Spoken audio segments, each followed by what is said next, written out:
English आने के लिए हमारी मदर टंग आनी ज़रूरी है, क्योंकि हमारा एक्चुअली में क्या है, दो तरीके से इंग्लिश सिखाई जाती है।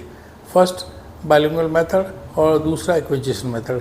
एक्विजिशन मेथड उन लोगों के लिए होता है जो एक एटमॉस्फेयर से सीखते हैं, ठीक है। बहुत सारे स्टूडेंट्स होते हैं, उन लोग घर में एटमॉस्फेयर होता है, उन लोगों स्कूल में एटमॉस्फेयर होता है, कॉलेज में एटमॉस्फेयर होता है, तो they don't have to learn bilingual method, they don't have to use bilingual method, they would be learning each and everything of English language without any problem, without any reading the rule, and they would be getting with acquisition method. But for learner who doesn't have the English atmosphere, definitely उन लोगों के लिए फिर bilingual method ही चलता है। Bilingual method में दो language ज़रूर आनी चाहिए, एक आपकी नेटिव लैंग्वेज आनी चाहिए और दूसरी जिस लैंग्वेज को आप सेकंड लैंग्वेज को सीख रहे हैं।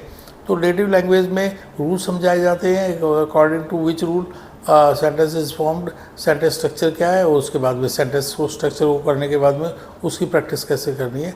तो दो तरीके होते हैं, इससे हमारा बाइलिंगुअल मेथड से एक्यूरेसी आ जाती है।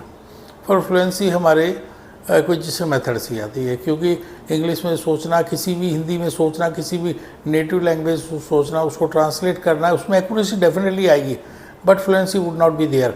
फ्लुएंसी के लिए आपको एक्विजिशन मेथड भी अप्लाई करना पड़ेगा। एक्विजिशन मेथड के लिए भी हम टेक्निक देते हैं कि किस तरह से कोई स्टोरी सुनाएं, इंग्लिश में ही पढ़ें कि इंग्लिश में ही बोलें, और इसी तरह से आपका कोई पैराग्राफ है उसको आप पढ़ें इंग्लिश में और उसी को ही अपनी लैंग्वेज में बोलें।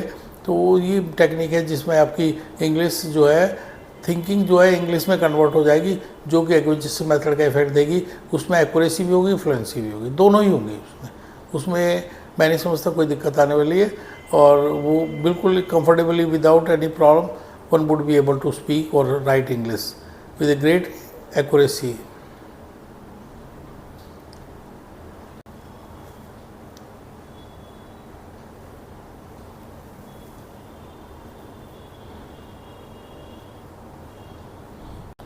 जैसे कि आपने मेरा कार्ड देखा होगा, उसमें 2 फ़ोन नंबर दिए हुए हैं मेरे, और फ़ोन करिए, हम आपको कोऑपरेट करेंगे। किसी तरह से भी कोई भी क्वेरीज़ हैं उसको सेटिस्फाई करेंगे, आपको समझाएंगे किस तरह से हम कराते हैं, और आप कांटेक्ट करिए हमसे, आपको डेफिनेटली, और आप हेल्प ले सकते हैं। तो जैसे भी आप फ़ोन करेंगे, हम पॉसिबल जो होगा हमसे बेस्ट करेंगे, बेस्ट हेल्प आपको देंगे, और you will be having the confidence, and you will be thinking that I think making me call is worthwhile for you.